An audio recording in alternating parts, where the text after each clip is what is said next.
సంధ్య చనిపోయిన రోజు ఉదయం మీరు హైదరాబాద్ వచ్చారు. మళ్ళీ భాషను కలిశారు, మాట్లాడారు. ఎవరికి అనుమానం రాకుండా తిరిగి ఊరు వెళ్ళిపోయారు. మరి భాష కార్తిక్ని ఎందుకు చంపలేదు? నేను ఊరెళ్ళే రోజు కార్తిక్ నాతో మాట్లాడాడు. ఎప్పటికీ సంధ్యను నా నుంచి దూరం చేయనని, అవసరం పడితే తను కూడా మాతో ఉండిపోతానని చెప్పాడు.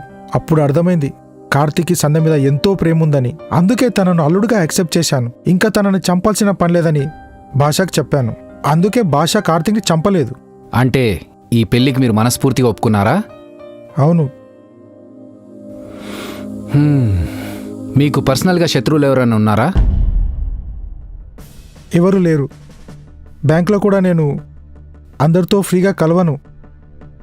నా పని నేను చేసుకొని ఇంటికి వచ్చేస్తాను. సరే, అయితే మీరు వెళ్ళొచ్చు. ఏదైనా అవసరమైతే కాల్ చేస్తాం, మీరు వెళ్ళండి. Okay sir.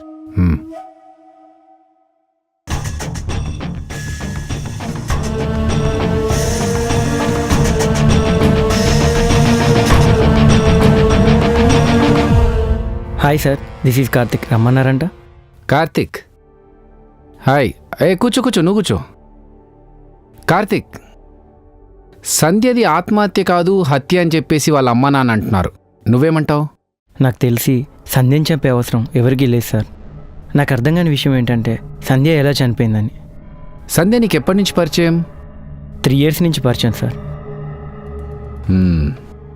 ఒకసారి రీఛార్జ్ చేసేటప్పుడు నెంబర్ మిస్ అయ్యి సంధ్య నెంబర్కి రీఛార్జ్ చేశాను సార్.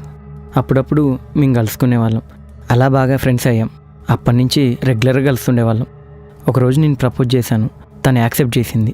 ఓకే. అవును, సంధ్య చనిపోయే రోజు ముందు నీకు సంధ్యకు ఏదో గొడవ జరిగింది. మీరు వారం రోజులు మాట్లాడుకోలేదు, సంథింగ్. ఏం జరిగింది? సంధ్యని పెళ్లి చేసుకోవడం మా అమ్మ నాన్నలకి ఇష్టం లేదు. ఎందుకంటే తనది మాది ఒకే క్యాస్ట్ కాదు. మా అమ్మకి క్యాస్ట్ ఫీలింగ్ ఎక్కువ. అందుకోసమే ఒకరోజు మా అమ్మ నాకు తెలియకుండా ఒక పెళ్లి సంబంధానికి తీసుకెళ్లారు. ఆ విషయం తెలిసి సంధ్య నాతో గొడవ పడింది. ఏమైనా ఎలాగైనా అమ్మానాన్నలను ఒప్పించి మనం పెళ్లి చేసుకోవాలంది. ఆ తర్వాత ఇద్దరం కలిసిపోయాం. ఇద్దరి మధ్య అప్పుడప్పుడు ఇలాంటి గొడవలు జరుగుతూనే ఉంటాయి. లవర్స్ అన్నప్పుడు గొడవలు కామనే కార్తిక్, అదేం పెద్ద ఇష్యూ కాదు. కాకపోతే సంధ్య చనిపోయిందన్న విషయం మీకెప్పుడు తెలిసింది? సంధ్యకి నేను చాలాసార్లు కాల్ చేశాను, తను ఫోన్ లిఫ్ట్ చేయలేదు. మేబీ ప్రాజెక్ట్ వర్క్లో ఉందేమో అనుకున్నాను. అప్పుడు నాకు అదే టైంలో రమ్య కాల్ చేసి చెప్పింది. వెంటనే తన ఫ్లాట్కి వెళ్ళి చూస్తే సంధ్యని అలా చూసి షాక్ అయ్యాను. ఆ ముందు రోజు కూడా మేము బాగానే మాట్లాడుకున్నాం, కానీ ఈలోపే ఇలా జరిగిపోయింది. కార్తిక్, సంధ్య చనిపోయిన రోజు రాత్రి మీరెక్కడున్నారు? అది ఫ్రెండ్ రూమ్లో ఉన్నాను సార్. సంధ్యని ఇంటి దగ్గర డ్రాప్ చేసిన తర్వాత నువ్వు ఫ్రెండ్ ఇంటికి వెళ్ళావు. ఎవరా ఫ్రెండ్? ఏం పేరు? తన పేరు సంజయ్ సార్. ఫోన్ చేయి సార్. సంజయ్కి ఫోన్ చేయి. స్పీకర్ మీద పెట్టు.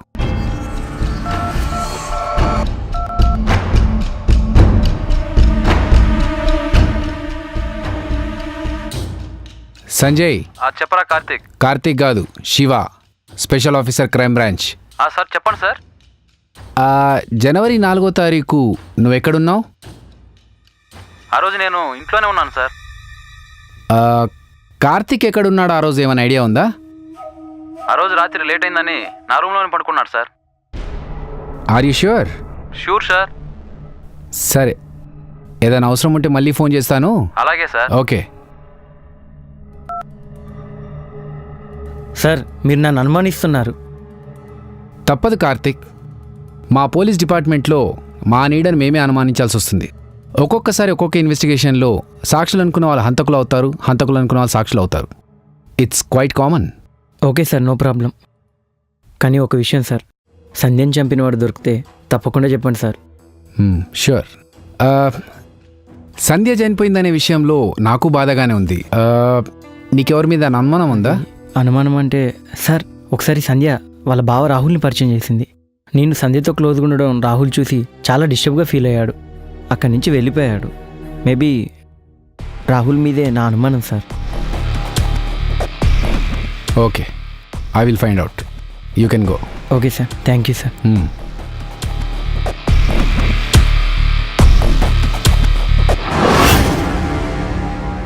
దివ్య, సార్ రాహుల్ని ఎంక్వైరీ చేస్తున్నప్పుడు నీకేమైనా డౌట్ఫుల్గా అనిపించిందా? లేదు, అలా ఏం అనిపించలేదు సార్. రాహుల్ వచ్చాడా ఎంక్వైరీకి? ఇంకా రాలేదు సార్. ఫోన్ చేసి కనుక్కో ఎక్కడున్నాడు.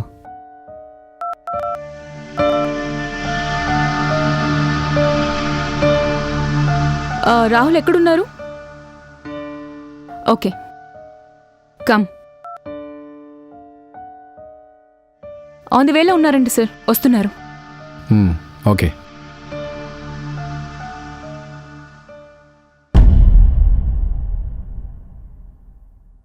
బ్లడీ బాస్, ఏమైంది సార్? ఈ మెసేజ్ చదువు. Officer, you are too intelligent. సంధ్యది ఆత్మహత్య కాదు, హత్య అని కనిపెట్టావు. గుడ్, బట్ నువ్వు నన్ను మాత్రం ఎప్పటికీ పట్టుకోలేవు. All the best my dear officer. వాడికెంత ధైర్యం ఉంటే నాకే మెసేజ్ పంపిస్తాడు? ఆ మెసేజ్ ఏ నంబర్ నుంచి వచ్చిందో చూడు. సో నా నంబర్ నుంచి,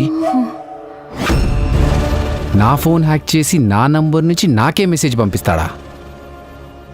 హీస్ టూ స్మార్ట్. నా ఫోన్ నంబర్ కనుక్కున్నాడు. ఇది ఆత్మహత్య కాదు, హత్య అని ఇన్వెస్టిగేషన్ చేసి హాఫ్ అన్ అవర్ కూడా కాలేదు, అప్పుడే ఈ విషయం గురించి హంతకుడు తెలుసుకున్నాడు. అంటే ఇక్కడ జరిగే ప్రతి విషయం వాడికి తెలుస్తుంది.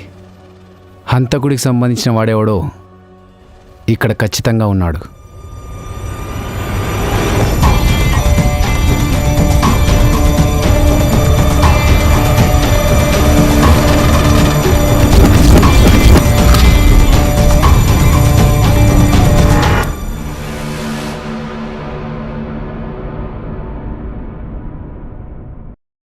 ఒకప్పుడు ప్రపంచం గురించి తెలియాలంటే మనం ప్రపంచానికి పరిచయం కావాలి. కానీ ఇప్పుడు ఒక ఫోనో ల్యాప్టాపో ఉంటే చాలు సార్, ప్రపంచాన్ని మన దగ్గరకు తీసుకురావచ్చు.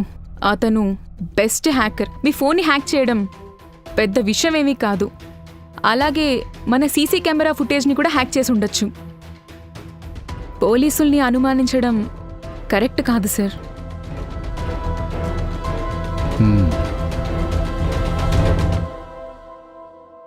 రాహుల్ గురించి కార్తిక్ చెప్పిన దాని ప్రకారం రాహుల్కి సంధ్యను చంపే అవకాశం ఉంది. అంతేకాదు, ఆ రోజు రాహుల్ వాచ్మెన్కి డిన్నర్ తీసుకురమ్మని చెప్పి బయటకు పంపించాడు. ఆ టైంలో ఏదైనా ప్లాన్ చేస్తుండొచ్చు. కాసేపు మీరు చెప్పిందే నిజం అనుకుందాం. ఆ రోజు రాక్ కార్డ్ పేరుతో వచ్చిందెవరు? సంధ్యని చంపడం వల్ల రాహుల్కేంటి లాభం? రాహుల్ నిజంగా సంధ్యను లవ్ చేసి ఉంటే, తన లవర్ ఇంకొకరిని పెళ్లి చేసుకుంటుంటే రాహుల్ చూస్తూ ఊరుకోలేడు. ఎలాగైనా పెళ్ళాపాలని ట్రై చేస్తాడు. కానీ రాహుల్కి పెళ్ళాపడానికి ఎలాంటి అవకాశం లేదు. ఎందుకంటే సంధ్య వాళ్ళ నాన్న కూడా ఈ పెళ్లి కొప్పుకున్నాడు. సంధ్య తనకు దక్కదని అర్థమైపోయింది. కాబట్టే తనకు దక్కని సంధ్య ఇంకొకరికి దక్కకూడదని చంపేసిండొచ్చు.